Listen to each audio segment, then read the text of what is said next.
नमस्कार, बहुत स्वागत है आपका न्यूज 18 के डिजिटल प्लेटफॉर्म पर। मैं हूं आपके साथ प्रशांत कटारे और बात अहमदाबाद प्लेन क्रैश मामले में WJS यानी वॉल स्ट्रीट जर्नल की रिपोर्ट पर अमेरिकी एजेंसी के उठाए सवालों और AAIB की जांच में हुए नए खुलासे की, जो हैरान करने वाले हैं। अहमदाबाद प्लेन क्रैश पर सामने आई मीडिया रिपोर्ट्स को लेकर अमेरिकी agency US national transportation safety board यानी NTSB की अध्यक्ष जेनिफर हुमेंडी ने कहा है कि जो बातें सामने आई हैं वो सिर्फ अटकलें लगाने वाली हैं। भारत के विमान दुर्घटना जांच ब्यूरो AAIB ने अभी अपनी शुरुआती रिपोर्ट जारी की है। ऐसी जांच में समय भी लगता है। NTSB की अध्यक्ष हुमेंडी का ये बयान अमेरिकी अखबार वॉल स्ट्रीट जर्नल WSJ की रिपोर्ट पर है। WSJ की रिपोर्ट में दावा किया गया था कि विमान के कैप्टन सुमित सभरवाल ने ही इंजनों में फ्यूल की सप्लाई रोकी थी, जिस पर FIP यानी भारतीय पायलट महासंघ ने आपत्ति जताई थी। US national transportation safety board की अध्यक्ष के बयान पर भारतीय पायलट महासंघ की तरफ से कहा गया है कि इससे पश्चिमी मीडिया को चेतावनी मिलेगी। दरअसल WSJ ने बताया था कि यह खुलासा दोनों पायलटों के बीच बातचीत की कॉकपिट रिकॉर्डिंग से हुआ है। वॉइस रिकॉर्डिंग से पता चला कि बोइंग विमान उड़ा रहे को पायलट क्लाइव कुंदर ने कैप्टन सुमित सभरवाल से पूछा, आपने फ्यूल स्विच को कट ऑफ पोजीशन में क्यों कर दिया है? सवाल करते समय को पायलट हैरान थे।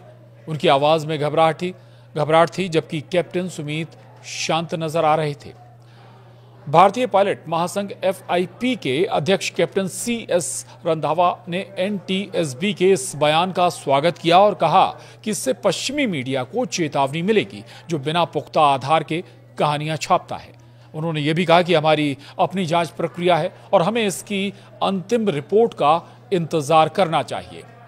इतना ही नहीं, FIP ने फ्लाइट AI-171 की दुर्घटना पर पब्लिश रिपोर्टों को लेकर अमेरिका की दो प्रमुख मीडिया संस्थानों वॉल स्ट्रीट जर्नल यानी WSJ और रॉयटर्स को कानूनी नोटिस भी भेजा है। संघ का आरोप है कि दोनों मीडिया संस्थानों ने बिना पुष्टि के भ्रामक और गलत सूचनाएं पब्लिश की, जिससे मृत पायलटों की प्रतिष्ठा को गहरा नुकसान पहुंचा है। संघ का यह भी कहना है कि ऐसी रिपोर्टिंग से न केवल मृतक पायलटों की छवि धूमिल हुई है, बल्कि उनके परिजनों को भी अनावश्यक मानसिक पीड़ा झेलनी पड़ी है। इससे पायलट समुदाय का मनोबल भी प्रभावित हुआ है, जो पहले से ही उच्च दबाव में काम करता है। इधर AAIB यानी एयरक्राफ्ट एक्सीडेंट इन्वेस्टिगेशन ब्यूरो ने वॉल स्ट्रीट रिपोर्ट पर कहा था कि अभी इंतजार करें। वॉल स्ट्रीट जर्नल ने यह बात जांच से जुड़े अमेरिकी सूत्रों के हवाले से दी है। इसके बाद एयरक्राफ्ट एक्सीडेंट इन्वेस्टिगेशन ब्यूरो यानी AAIB ने कहा कि सभी लोग अंतिम रिपोर्ट आने का इंतजार करें। जांच अभी चल रही है और अभी किसी नतीजे पर पहुंचना सही नहीं होगा।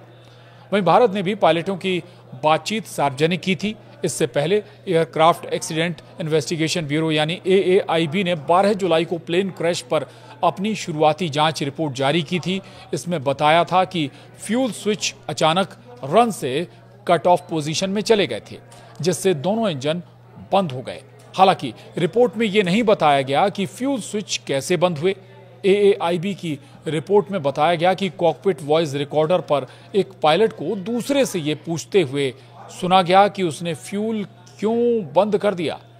दूसरे पायलट ने जवाब दिया कि उसने ऐसा नहीं किया। और जांच में जो एयरक्राफ्ट के डैमेज पार्ट्स की जांच में भी ये बात सामने आई कि फ्यूल सप्लाई ऑफ है। हालांकि इस पर अभी भी किसी नतीजे पर नहीं पहुंचा जा सका है कि फ्यूल सप्लाई स्विच अपने आप ऑफ मोड में चले गए या पायलट ने इन्हें ऑफ कर दिया। चूंकि जो अब तस्वीर सामने आई, यानी कि जो AAIB जांच कर रही है, उसमें जो इक्विपमेंट्स हैं या जो डैमेज या कहें जो एयरक्राफ्ट का जो मलबा है, उसमें जो स्विच वाला हिस्सा है वो ऑफ नज़र आ रहा है। और यहीं से ये सवाल भी खड़ा होता है कि ये अपने आप स्विच ऑफ हुआ या फिर इसे किसी ने स्विच ऑफ कर दिया।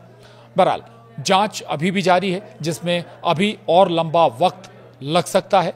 आपको याद दिला दें कि 12 जून को अहमदाबाद से लंदन जा रही flight AI-171 flight take off के 32 सेकंड के बाद ही एक मेडिकल हॉस्टल की इमारत से जा टकराई थी, जिसमें कुल 270 लोगों की मौत हो गई थी, जबकि फ्लाइट में सवार एक पैसेंजर की जान बच गई थी। और चूंकि इसमें 1 लाख लीटर से ज़्यादा एयर टरबाइन फ्यूल भरा हुआ था, जिससे ये हादसा और ज़्यादा भयानक हो गया था और हादसे के तुरंत बाद ही ये फ्लाइट आग के गोले में तब्दील हो गई थी। लेकिन हमें हादसे की जो असल वजह है या एक्चुअल कारण है, रीज़न है, उसको जानने के लिए थोड़ा और इंतज़ार करना होगा, चूँकि AIB की जांच अभी भी चल रही है और ये जांच जब तक पूरी नहीं हो जाती है तब तक किसी भी नतीजे पर पहुंचना जल्दबाजी होगी। नमस्कार।